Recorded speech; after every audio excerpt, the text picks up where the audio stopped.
And Senate Leader Mitch McConnell announcing plans to step down from that role. It's a position that he's held for almost 2 decades, making him the longest-serving Senate party leader in U.S. history. Fox 5's Linda Schmidt joins us now with more on why he said he's decided to step aside. Linda. Yeah, and it came as a big surprise there today. Well, Senator McConnell today talking about how he turned 82 years old last week. He also spoke about the recent death of a close family member. But there have also been 2 public health episodes that have led some to question his ability to lead the Republican Party in the Senate. To serve Kentucky in the Senate has been the honor of my life. But now the longest-serving Senate leader in history is stepping down from that position in November. Senate Minority Leader Mitch McConnell making an emotional speech on the Senate floor, at times his voice cracking. I love the Senate. It's been my life.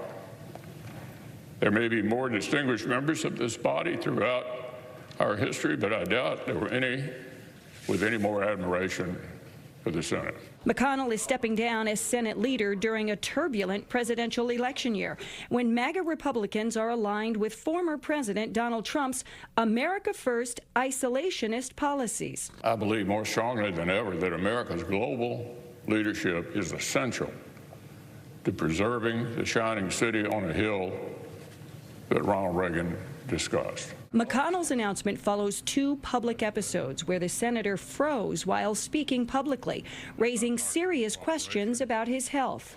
And a string of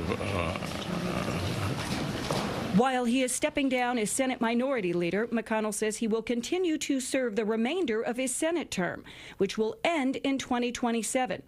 Alan Sanders is a political science professor at St. Peter's University in Jersey City. Clearly, he sees that the Republican Party is moving away from him towards Republican MAGA folks, and he knows that his leadership days probably are numbered. Professor Sanders does not believe a MAGA Republican will succeed McConnell, but he does believe his successor will be more sympathetic to them than McConnell. They'll certainly want to listen to them more and probably give them some leeway in articulating policy and in pursuing the agenda of the Republican Party.